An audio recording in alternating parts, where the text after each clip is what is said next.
నెల్లూరు జిల్లా నాయుడుపేట మండల పరిషత్ కార్యాలయంలో ఎంపీపీ కురుగొండ ధనలక్ష్మి అధ్యక్షత మండల సర్వసభ్య సమావేశం నిర్వహించారు.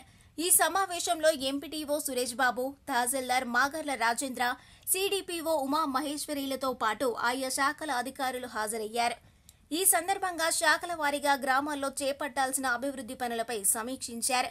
ఈ సందర్భంగా ఎంపీపీ ధనలక్ష్మి ఎంఎల్ షెడ్ల నిర్మాణానికి ఎవరికి కేటాయిస్తున్నారన్న అంశంపై ఎందుకు సమాచారం ఇవ్వలేదని ప్రశ్నించారు.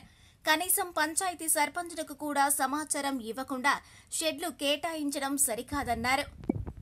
సరైన పరిష్కారాలు ఏడికే దిశగా చర్చించడం జరిగింది.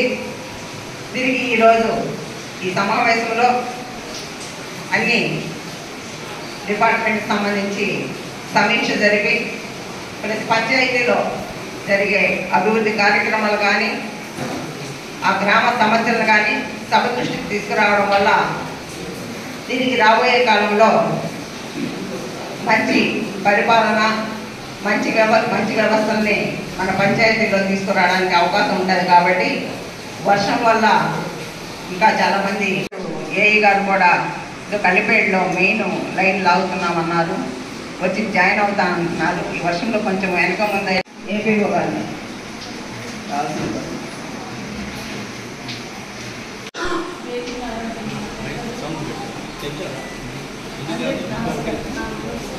మనకు టార్గెట్ ఇచ్చున్నారు. అంటే ఇవి గతంలో కూడా ఉన్నాయి, ఒక 5 years బ్యాక్ అప్పుడు కూడా ఇచ్చారు. ఒక సోప్ కిట్కి 6,000 రూపాయలు. మనం పంచాయతీలో ఎన్ని అవసరం అనుకుంటే అంటే నీట్ ఎక్కడెక్కడ ఉందో చూసుకొని అవసరమైన ఎన్ని కుటుంబాలను 1000 వరకు టార్గెట్ ఇచ్చున్నారు. కాబట్టి మనము తీసుకోవచ్చు. ఆల్రెడీ అందరికి ఇన్ఫర్మేషన్ అయితే ఇచ్చున్నాము. ఇంకా మనం ప్రపోజల్స్ ఏం పంపించలేదు. నిర్వహించాము. ఆ నిర్వహించినప్పుడు ఏం చెప్పాము, మేము సీసీ రోడ్డు శాంక్షన్ చేస్తాము, పలానా ఎనిమల్ షెడ్స్ శాంక్షన్ చేస్తాము, మండలానికి ఇన్ని వచ్చున్నాయి, పంచాయతీలు కూడా సెలక్షన్ మళ్ళీ చేస్తాము అనేది అని మనం చెప్పాము. అంతే. అక్కడ సెలక్షన్ ఏం జరిగింది? తర్వాత తీర్మానాలు మీరేమో రాసేస్తున్నారు, పంచాయతీ సర్పంచ్కి తెలియదు. పర్సన్ కూడా మీరే సెలెక్ట్ చేసేసారు, ఇచ్చి పంపించేశారు. కనీసం మండలానికి కూడా కనీసం సమాచారం ఇవ్వలేదు. సర్పంచ్లు అడుగుతున్నారు, ఎవరి పేరు పెట్టి పంపించారు, ఎవరికి కనీసం సర్పంచ్కి తెలియదు, ఎంపీపీకి తెలియదు, ఎవరికి తెలియదు.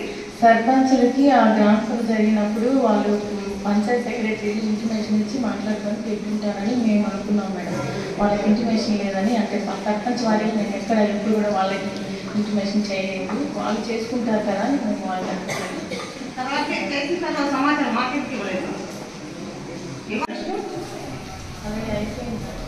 రెఫర్ చేస్తాం. ఎక్కడికి రెఫర్ చేస్తామంటే రియా హాస్పిటల్, సిమ్స్ హాస్పిటల్ రెఫర్ చేస్తాము. అక్కడ కూడా ఏంటంటే ఈ ఎన్సిటీ సర్వేలో చేసిన వాళ్ళని డైరెక్ట్గా ఫాస్ట్ ట్రాక్లో స్క్రీన్ చేసేసి త్వరగా వెంటనే వాళ్ళని డయాగ్నోస్ చేస్తారనమాట. మామూలుగా ఏదైనా పేషెంట్ వెళ్ళి నాకు క్యాన్సర్ స్క్రీనింగ్ చేయండి అంటే వాళ్ళకి ఓపీ తీసుకోవడం ఇవన్నీ కూడా సపరేట్గా ఉంటుంది. పోతే 200 ఇళ్ళు అసలు మనకి ఏం స్టార్ట్ కాలేదు, అవి క్యాన్సిల్ చేసేస్తున్నాం మేడం. వాళ్ళని కూడా రిమైనింగ్ మనకి ప్రధానమంత్రి ఆవాస్ యోజన కింద 145 ఇళ్ళు శాంక్షన్ అయింది. లాస్ట్ ఇయర్లోనే అవి కూడా జరుగుతున్నాయి మేడం. ఒక 40 ఇళ్ళు మాత్రం అవి స్టార్ట్ కావట్లేదు. అవి లబ్ధిదారులతో మాట్లాడుతున్నాం మేడం, చేయమని కూడా చెప్తున్నాం. వాళ్ళు ముందుకు రావట్లేదు. పోతే అసలు ఫస్ట్ మనం ఇప్పుడు కొత్త స్కీమ్స్ అడుగుతున్నారు. అవి గవర్నమెంట్ ఇప్పుడు మనకు ఒక యాప్ ఇచ్చింది మేడం. పంచాయతీ ఒక సర్వేని అపాయింట్ చేసి ఆ యాప్లో ఓన్ సైడ్స్ ఉంది, వాళ్ళకి ఇల్లు కావాల్సిన వాళ్ళు ఆ యాప్లో మనము ఫోటో తీస్తాము. అది అయిపోయిన తర్వాత మనం మళ్ళీ రామసభ తీర్మానాలు పెట్టి అవి సెలక్షన్ చేయాలి మేడం. అవి యాక్చువల్గా ఏంటంటే యూనిట్ కాస్ట్ 1,80,000, ఏం పెరగలేదు మేడం. 80,000, 30,000 ఎన్ఆర్జీస్ కింద ఇస్తాము, 1,50,000 స్టేట్ సెంట్రల్ కల్పిస్తారు అనమాట విలేజ్లో. పోతే ఇప్పుడు మేడం గారు చెప్పినట్టుగా పొదుపులో 35,000 మనకు అంతకుముందు ఉంది మేడం. ఇప్పుడు రీసెంట్గా ఏంటంటే 1 lakh వరకు పర్మిషన్ ఇచ్చారు. అది జీవో వస్తుంది మేడం. అది ఈరోజు రేపు వస్తుంది. మినిస్టర్ గారు మీటింగ్లో అనౌన్స్ చేశారు మేడం. మరిన్ని న్యూస్ అప్డేట్ కోసం A3 న్యూస్ ఛానల్ని సబ్స్క్రైబ్ చేసి బెల్ ఐకాన్ను ప్రెస్ చేయండి.